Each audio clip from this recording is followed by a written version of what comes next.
Our video today is about a journey tucked away along a quiet stretch of the River Thames near Hampton Court Palace, where a boatyard is reclaiming its heritage and the story of her first customer, a hero of Dunkirk.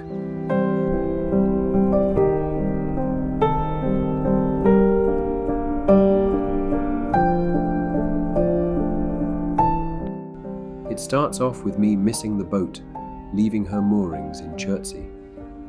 From the balcony at Michael Dennett Boatbuilders, we caught our first glimpse of Llanthony gliding by. I scrambled for my camera to capture it. Then we jumped back in the car and made for the first of 3 locks, where I'd finally jump on board.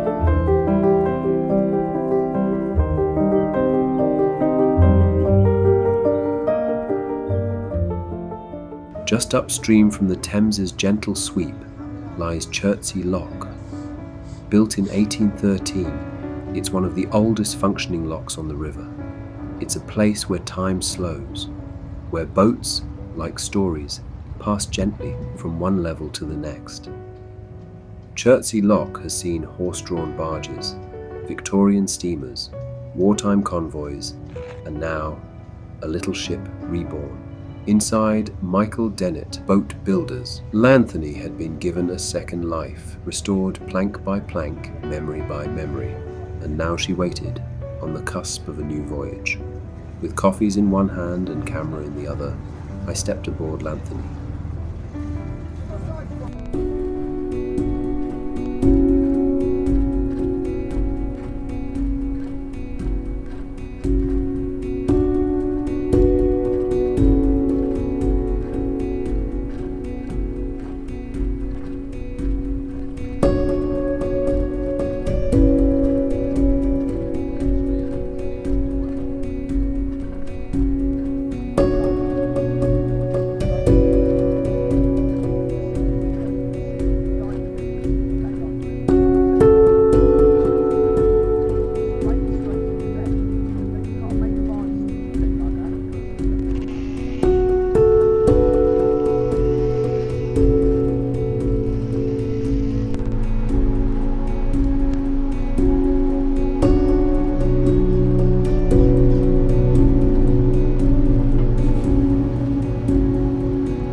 In 1934, a sleek 77-foot motor yacht slid from the slipways of Camper and Nicholson's, the legendary British yacht builders.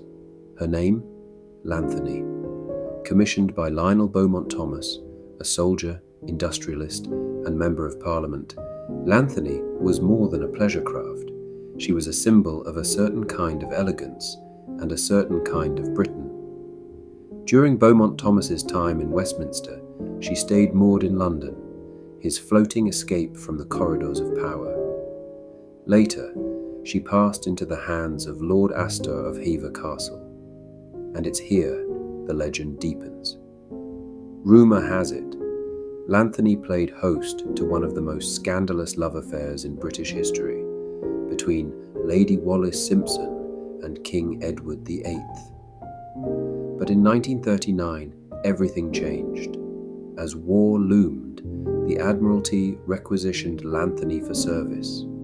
Gone were the silver cutlery and crystal glasses, replaced with grit, fuel cans, and canvas stretchers.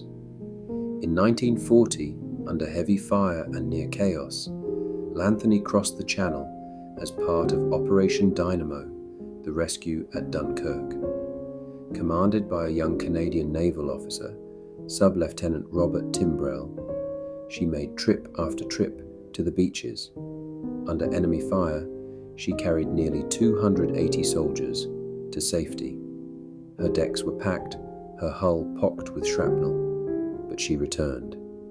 Timbrell was awarded the Distinguished Service Cross.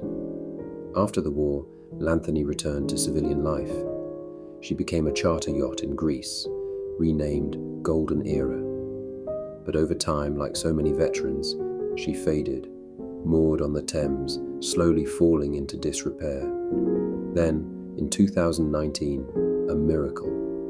A private buyer stepped in and began a full restoration. Her hull was strengthened, her interiors rebuilt, and her spirit revived. Steve Dennett of Michael Dennett Boatbuilders shares his story of her restoration. Llanthony was sold in Henley a few years ago as a complete wreck. It floated, but none of the systems worked and it was rust coming out all over it. So it was sent to a steel yard, they re-welded all the patches back on it, painted the hull, and then it came to us as a bare shell. There was no insulation, there was no decks, there was no woodwork, and no original fittings at all. We had a couple of cardboard boxes with a couple of portholes and a couple of fittings off the aft deck. So from that, we redesigned and recreated the boat as what she might have been like when she went to Dunkirk, but sort of mildly upgraded it and made it more useful for modern amenities. It's got 5 air conditioning units, it's got 3 flushing toilets, it's got 3 showers, and it's all become more open plan with an enormous galley with a great big skylight that it didn't used to have. So we've opened it up and made it spacious and sort of what the client asked for. Now Llanthony is back, restored to her 1930s glory, with the soul of a wartime hero. This year she returns to Dunkirk once more, not for rescue, but remembrance.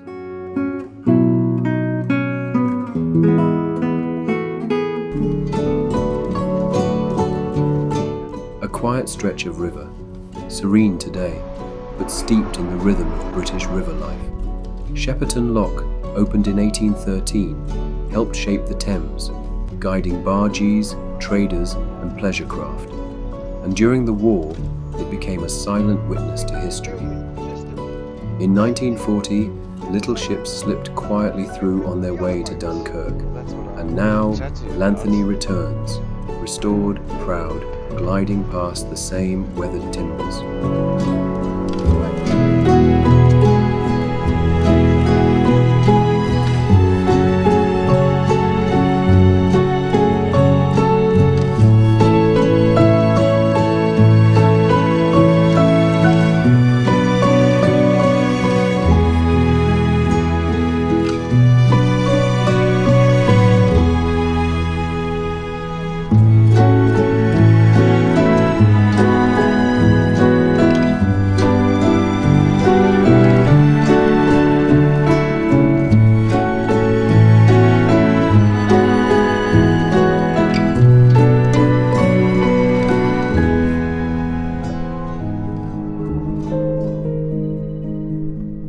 Walton Bridge, a crossing point older than any timber or stone still standing.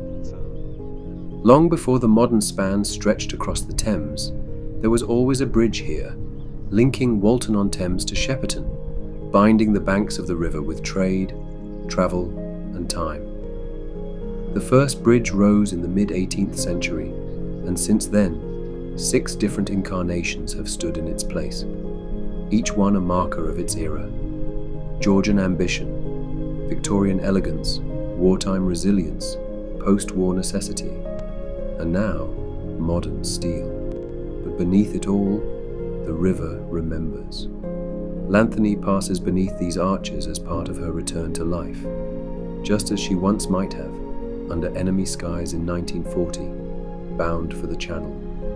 Today the traffic above barely notices, but below something older slips past, a quiet salute between past and present, a steel span echoing with wooden memories.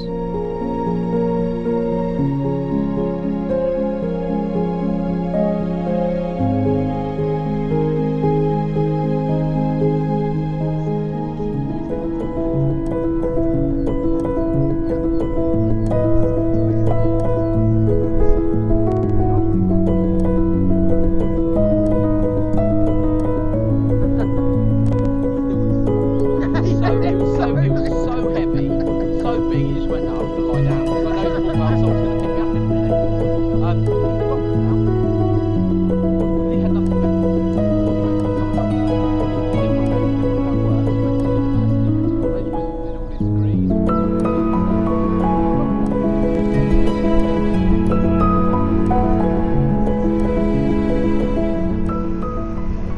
Along the banks, the next generation prepares.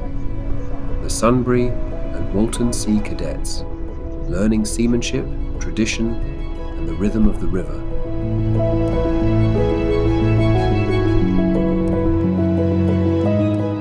Wheatley's Eyot, formerly Scotland Eyot, is a small island on the Thames near Sunbury. In the 19th century, it was owned by Thomas Vincent, a Shepperton landowner related to Edgar Vincent, 1st Viscount Dabenham, born in 1857, who was a British politician, diplomat, art collector, and author. He served as the British ambassador to Germany from 1920 to 1926. A boatyard has existed on Wheatley's Eyot for many years, though detailed records of its history are limited. In 2021, the yard was listed for sale. Though little is recorded, the island remains part of the Thames' enduring maritime heritage.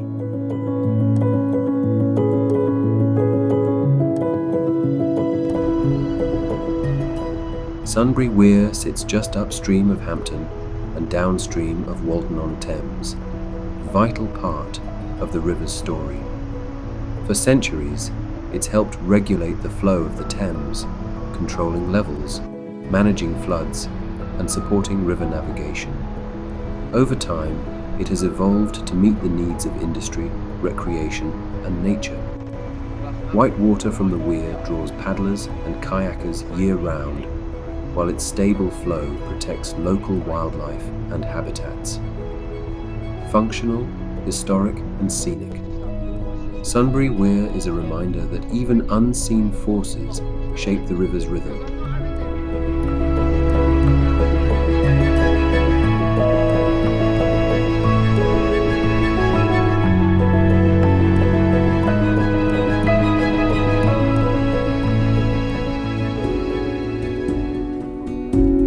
Sunbury Lock, a place where time and tide meet.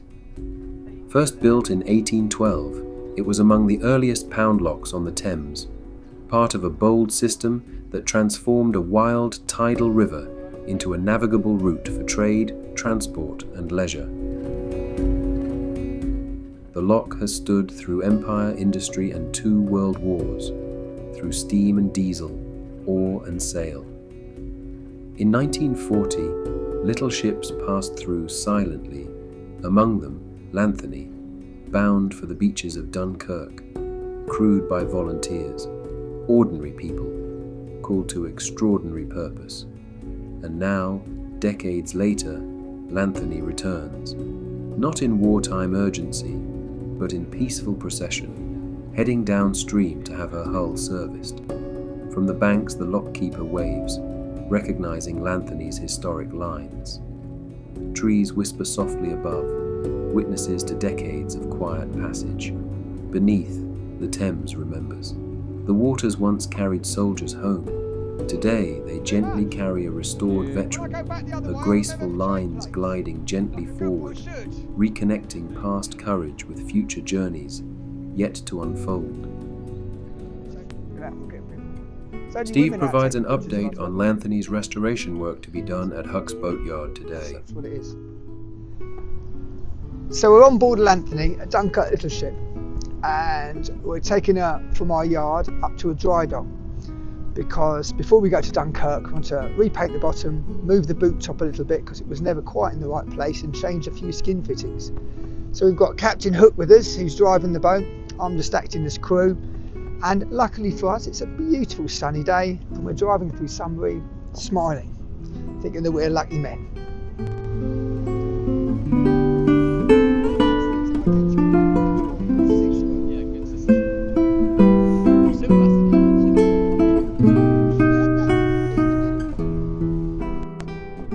So I'm Captain Hook, and today we are taking Llanthony down to the dry dock at Hampton Court. Beautiful day, and I'm lucky enough to be able to say that I've driven a lot of the ADLS boats. Driven a couple from Ramsgate. We drove Sundowner from Ramsgate, Brown Owl from Ramsgate, and yeah, good fun.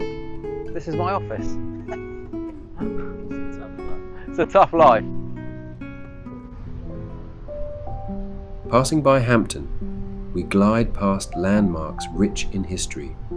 Hampton Sailing Club and Hampton Canoe Club line the riverbanks, symbols of a community deeply connected to the Thames. The graceful spire of St. Mary's Church rises nearby, while Garrick's Temple to Shakespeare stands proudly, a tribute to arts and culture on this picturesque stretch.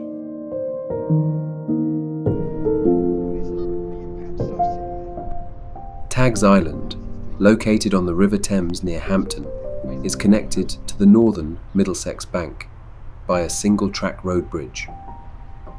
This bridge is notable as it makes Tag's Island the only island on the non-tidal Thames accessible by car. The current bridge was constructed in 1980 by Jerry and Gillian Braben, who purchased the island and undertook significant redevelopment efforts, including excavating a central lagoon, facilitating the development of the island into the vibrant houseboat community it is today.